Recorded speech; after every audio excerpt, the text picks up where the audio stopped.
Buenas tardes, vamos ahora con el video de la lección número 2 del tema 2. Ya en el video anterior cubrimos lo básico de las distribuciones discretas unidimensionales. Ahora vamos al caso continuo. Vamos a compartir pantalla aquí el material. Creo que está visible así, ¿verdad? Ok. En 110%.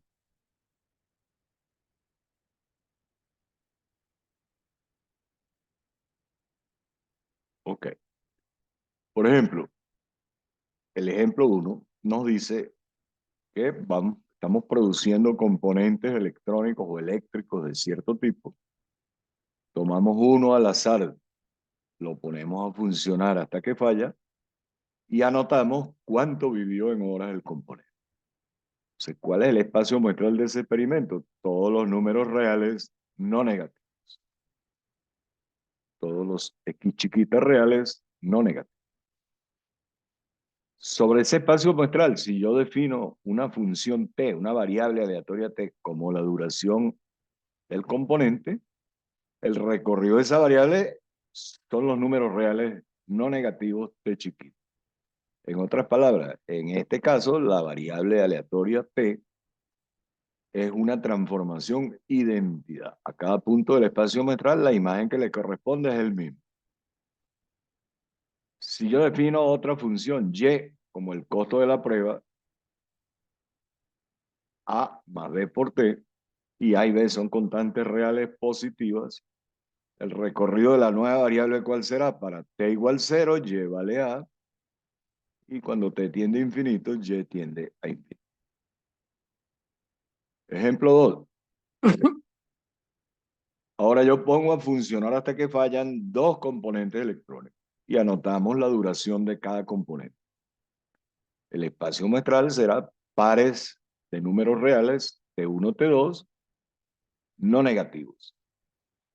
Si yo defino X como la duración del componente que vivió más tiempo, ahora a cada punto del espacio muestral, esta función X le asigna un número real X chiquita que es el mayor de los tiempos de duración.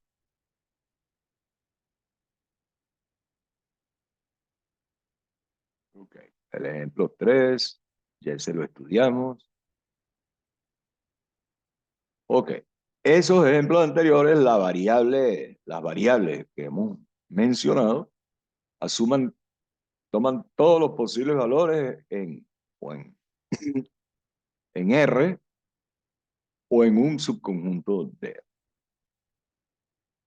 Entonces, como hay una infinidad no numerable de posibles valores para esas variables, decimos que la variable es continua. Supongamos ahora que X es una variable que conceptualmente puede tomar todos los posibles valores en el intervalo 0, 1, por ejemplo. Puede ser otro. Cuando yo mido esa variable, cuando hago observaciones de esa variable, tengo la limitación del instrumento de medida. Si el instrumento me da lugares, 2 lugares decimales, es decir, con el instrumento las lecturas están redondeadas en el segundo lugar significativo decimal. Desde ese punto de vista, el recorrido de X, los posibles valores serían 0, 0,01, 0,02 hasta 1. De acuerdo a ese enfoque, este conjunto que está aquí es finito. ¿Cuántos elementos tiene? Bueno, 1 entre 0,01 tiene 1001 elementos. Entonces yo podría decir que con cada valor X sub I de X, yo le puedo, aquí los valores de X son puntos individuales, con cada punto individual puedo asociar un número P de X sub I, que es la probabilidad de que X grande tome el valor X. Obviamente, esos valores P de X sub I tienen que ser no negativos y la suma de todos, 1. Vamos a prestarle atención a esto. Este enfoque es conceptualmente débil. Esos Es la consecuencia de la limitación en la precisión del instrumento de medición. Si yo tengo un punto X o Y, cualquier valor que esté muy próximo a X o Y, con mi instrumento yo lo voy a registrar como X o Y. Por ejemplo, si yo considero este punto, esto es un entorno de 0,50. El intervalo de 0,4995 a 0,5005, ya está 0,5. Pero todos estos puntos en este intervalo, con ese instrumento que estoy usando, los voy a registrar como 0,5. Ahora, ¿cuántos puntos hay aquí? Infinitos. Entonces, si hay infinitos puntos indistinguibles de 0,50, de verdad que sería una gran casualidad, pero una grandísima casualidad, que cuando anotamos que el resultado de nuestra observación es 0,50, ese valor sea 0,50 y no uno de los infinitos puntos que se confunden con él. En otras palabras, si infinitos puntos se confunden con X o Y, pareciera lógico que a cada punto individual le asignemos probabilidad 0, porque uno de infinitos es una proporción que tiende a 0. Entonces, el enfoque es, a cada punto individual le asociamos probabilidad 0. Y decimos que los posibles valores de X son todos los puntos en el intervalo 0,1.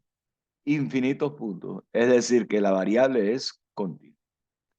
Entonces, cuando trabajamos, eso tiene ventaja, trabajar así tiene ventajas matemáticas, es más fácil y tiene mayor aplicabilidad construir un modelo matemático probabilístico para una variable X, asumiendo que es continua, en este caso, y que lo relevante no son las probabilidades de los puntos individuales, sino probabilidades de intervalo.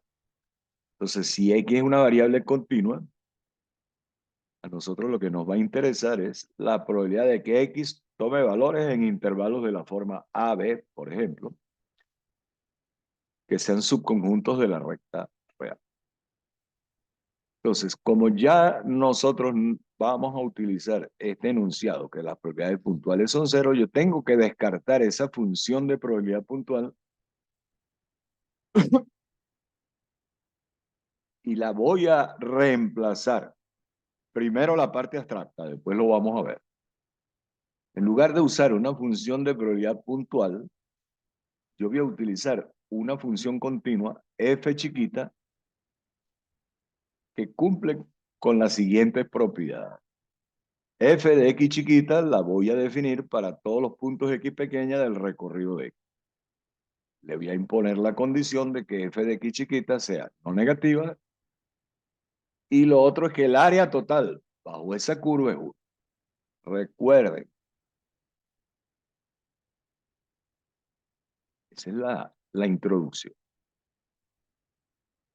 Formalmente, desde el punto de vista matemático formal, para una variable continua x, nosotros vamos a decir que una variable aleatoria continua, una variable que x es una variable continua, si existe una función f minúscula que vamos a llamar la función de densidad de probabilidad de x, que cumple f de x chiquita no negativa para todos los valores de la variable.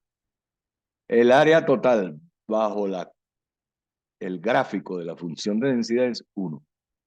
Y para cualquier par de valores a y b, la probabilidad de que x tome valores entre a y b es el área bajo la curva de densidad entre a y b. Y esa probabilidad es la misma si el intervalo es cerrado, abierto por la izquierda, abierto por la derecha o abierto en los extremos. ¿Por qué? Porque las probabilidades de los extremos de los intervalos son probabilidades puntuales que nuestro modelo lo estamos conceptualizando con la condición de que las probabilidades individuales son cero. Entonces, la colección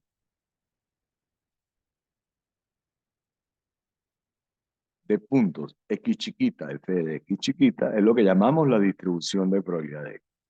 Mientras que si p es un, déjeme corregir aquí un detallito. Ok, yo les mando otra vez el archivo, que son errorcitos de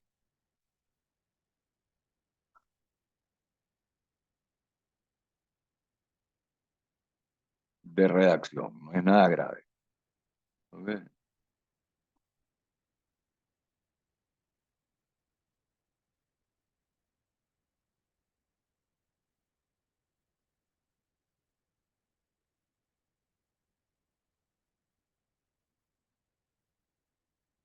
ok. Entonces vamos a regresar donde estábamos. Repito, entonces una variable continua, una variable aleatoria que es continua si existe una función f chiquita que cumple con estas tres cosas. Y además, si B un subintervalo del recorrido de X, su probabilidad es el área bajo la función de densidad sobre la región B. ¿Ok?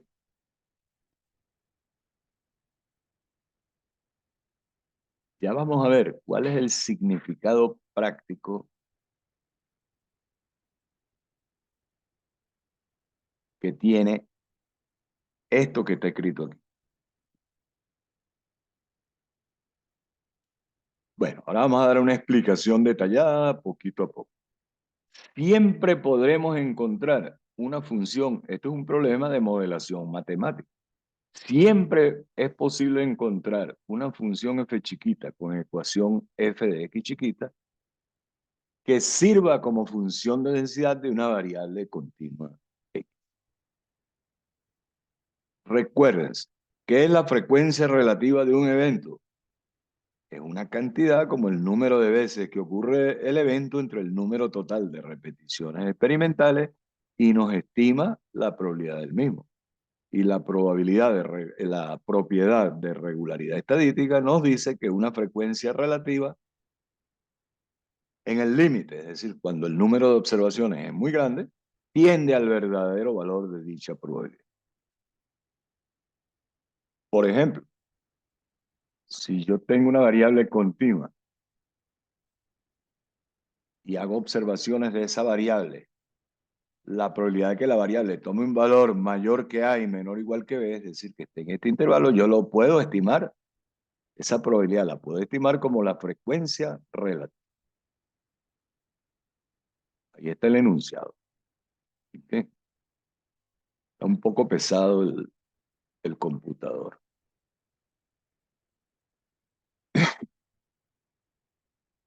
Entonces, si yo logro construir una función f adecuada, para n grande vamos a tener que la frecuencia relativa de cualquier intervalo va a tener un valor muy próximo al área bajo la función de densidad entre los puntos A y B. En el gráfico que vamos a ver,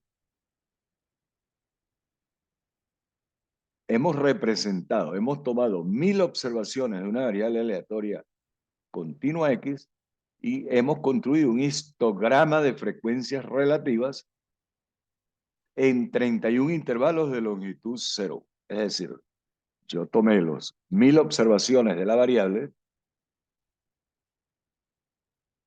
y las distribuí en 31 intervalos. Los intervalos que se usaron fueron de 2,5 a 2,6, de 2,6 a 2,7 hasta 5,96. 31 intervalos de longitud 0,1. Fíjense que el segundo intervalo, el primer intervalo es de 2,5 a 2,6. El segundo es valores mayores que 2,6 hasta 2,7. Ahí está el histograma. 1000 observaciones de una variable X. ¿Qué es un histograma? A cada intervalo que haya usado le asocio una barra cuya altura es la frecuencia relativa de ese intervalo. ¿Ok? Por ejemplo, esta que estoy marcando aquí es el intervalo que va de 3,5 a 3,6 y la altura de esa barra es la frecuencia relativa de ese intervalo. Entonces, por ejemplo, si yo quiero estimar la probabilidad de que la variable tome un valor entre 3,6 y 4, me voy al histograma, veo cuáles son las frecuencias relativas de cuáles intervalos, de 3,6 a 3,7, 3,7 a 3,8, hasta 3,9, 4,6. Es decir, la frecuencia relativa con que X toma valores entre 3,6 y 4 es la suma de las alturas de estas 4 barras que tengo. 1, 2, 3, 4. Bueno, esa frecuencia relativa en las 1000 observaciones, la frecuencia relativa de este intervalo fue 0,0780, es decir, había 78 datos en ese intervalo. 76 datos, 63 y 94. Y eso da 0,3110. Es decir, la frecuencia relativa con que ocurre que una observación de X cae entre 3,6 y 4, la frecuencia relativa es 0,3110. Y esa frecuencia es un estimado de la probabilidad de que la variable X tome un valor entre 3,6 y 4. Aquí está el simbolismo. Eso no es que esa probabilidad es igual a eso. Eso significa que esa probabilidad la estoy estimando como 0,3110. Fíjense lo que pasa ahora si yo aumento de 1000 a 5000 observaciones. Y ahora utilizo 42 intervalos de longitud L igual a 0,1. Aquí está el nuevo histograma. ¿Cómo se compara con este? Váyanme siguiendo. Este histograma, su contorno tiene ciertos lugares abruptos, cambios, ¿verdad? Pero fíjense lo que está pasando ahora. Ya con 5000 observaciones, el contorno del histograma se vuelve menos irregular, como si hubiera tenido un efecto de suavización. Y otra vez, quiero estimar la probabilidad de que X tome un valor entre 3,6 y 4, busco en el histograma. Esas frecuencias relativas yo se las estoy dando. Ustedes las podrían medir allí, pero eso no es el objetivo. Y ahora el estimado, en base a 5000 observaciones, es que la probabilidad de que X tome un valor entre 3,6 y 4 es aproximadamente 0,2962. Como esta estimación está basada en más observaciones, es más confiable. En esos histogramas, las alturas de las barras de los rectángulos son las frecuencias relativas. Ahora fíjense lo que yo voy a hacer. Si este histograma yo lo modifico, la altura de cada rectángulo es la frecuencia.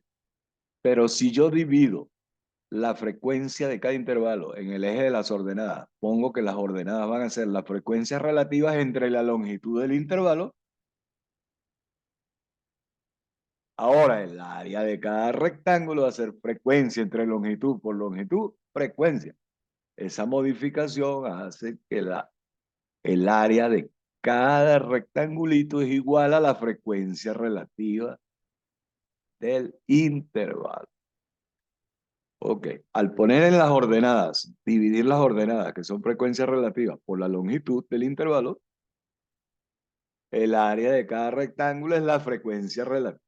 Y se va a cumplir que el área total bajo el histograma es 1, porque la suma de las frecuencias relativas de todos los intervalos tiene que ser 1. Las probabilidades que estimé son las mismas. ¿Cuál es la característica de este histograma? Que su contorno no es, como está basado en bastantes observaciones, se ha vuelto menos abrupto. Entonces, ¿cuál es la idea? Que yo a ese contorno le ajuste una curva continua. Y eso es lo que vamos a ver ahora. A ese histograma de allí, yo le estoy ajustando, ¿verdad? Existen técnicas matemáticas para buscar una curva que ajuste al histograma. Esta que yo dibujé ahí en rojo es una curva que ajusta razonablemente el contorno del histograma. La ecuación de esa curva es esta aquí. Y el área total bajo esa curva es 1. Entonces, fíjense, el área bajo esa curva entre 3,6 y 4 Da 0,2881. El área bajo la curva, un procedimiento analítico. Pero 0,2881, que sería, yo voy a asumir que esta curva teórica es la verdadera, representa la verdadera distribución de probabilidad de la variable X. Yo la acabo de estimar esa probabilidad como 0,2962. Y esa probabilidad teórica es 0,2881. Entonces, si yo asumo, gracias a que el ajuste visual me permite asumir que esa curva F chiquita ajusta bien a ese histograma de frecuencias, la probabilidad, que ahora es una probabilidad teórica, de que X esté entre 3,6 y 3,4 es 0,2881 y no difiere mucho del estimado. ¿Cuál fue la estimación que hicimos? 0,2962. Un error de 5 por 1000 aproximadamente. Entonces ya tenemos la idea. ¿Qué es la función de densidad? Una curva. ¿Qué propiedad tiene? Las áreas bajo las curvas son las frecuencias relativamente de los límites. El área bajo la curva entre dos puntos A y B es el valor, lo voy a tomar como el valor límite de la frecuencia relativa de ese intervalo. Entonces, las áreas bajo la función de densidad son probabilidades de intervalo. Ese es un manejo conceptual. Nosotros no nos vamos a ocupar en este curso de construir funciones. Las vamos a dar. Cada vez que tengamos un ejercicio, asumimos una distribución. Ejemplo 1. Supóngase que X es una variable continua con función de densidad K por X para X entre 0 y 1. Primera pregunta, determinar la constante K. Bueno, el área bajo la curva de densidad tiene que ser 1, que es lo que me dice. Integro Kx cuadrado sobre 2 y de entre 0 y 1 sustituyo los límites de integración y me da que K vale 2.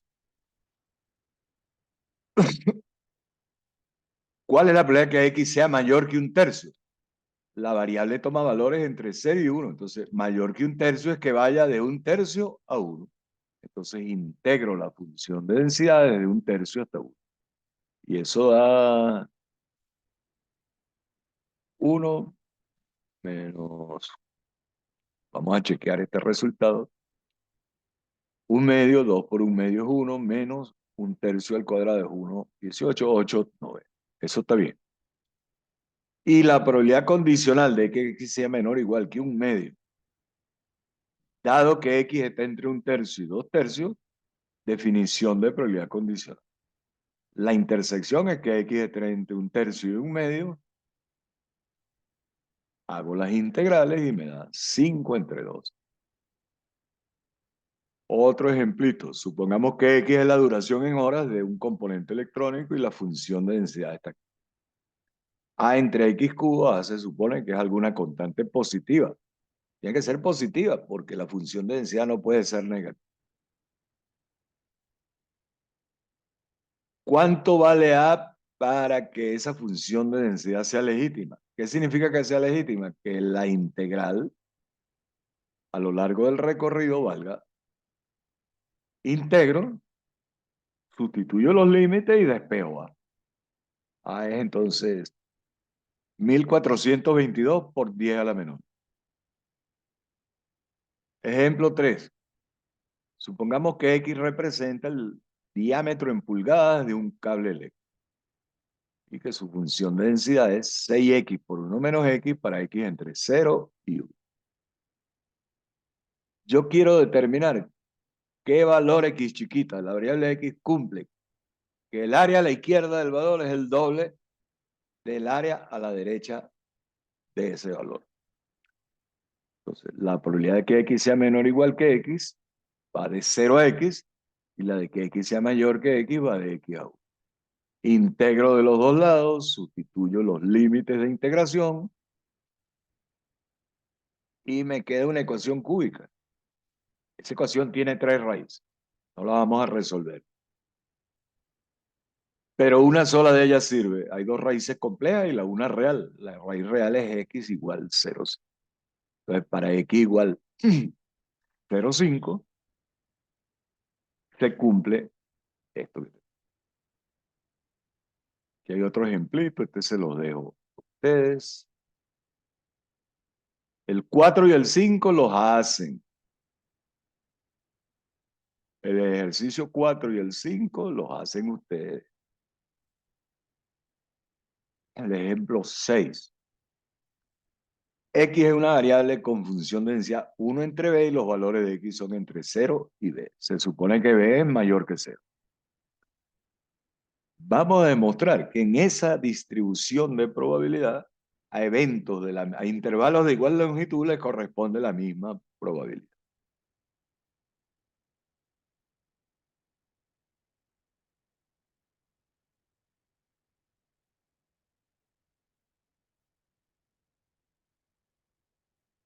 Oído el tambor, ¿verdad? Una función de densidad no tiene por qué tener una expresión única. Puede tomar un valor en un intervalo, otro valor en otro, otra fórmula, como es el caso. Por eso es que tienen que hacer el ejemplo 4 y entender. Aquí esta función será una recta que sube, Cx, luego constante y luego decae. O sea que esta función de densidad es un trapecio. Volvemos aquí. X1 y X1, hasta X1 más H, ¿qué longitud tiene H? Y X2 hasta X2 más H también tiene longitud H. Se supone que X1 y X2 son dos posibles valores. ¿Cuál es la probabilidad de que la variable X tome un valor entre X1 y X1 más H? Integro la función de densidad de X1 a X1 más H y eso me da H sobre B. ¿Y cuál es la probabilidad de que X tome un valor entre X2 y X2 más H? H entre B. En otras palabras, para intervalos de igual longitud la probabilidad es la misma y la probabilidad no depende de los extremos del intervalo, sino de la longitud del intervalo. A esa variable, cuando una distribución de probabilidad tiene ese tipo, se le llama distribución de probabilidad uniforme, una de las distribuciones más importantes que hay. Y hoy decimos que la variable X tiene una distribución uniforme en el intervalo 0. Cuando estén estudiando, dibujen esta distribución. ¿Cuál va a ser el gráfico de esta función de densidad? En el eje de las abscisas de 0 a B y en las ordenadas la recta y igual constante igual a 1 entre B. Es decir, la forma de ese gráfico es un rectángulo cuya base es B y su altura es 1 entre B. Por eso que el área total es 1. B por 1 menos B es 1. Esa distribución también es lo que llamamos una distribución rectangular, porque el gráfico de su función de densidad es un rectángulo. Bueno, creo que salió relativamente rápido. Bueno, entonces estén pendientes que esta semana ya vamos a tener todos los videos del tema 2, vamos a tener una clase de consulta y la semana que viene tenemos el examen del tema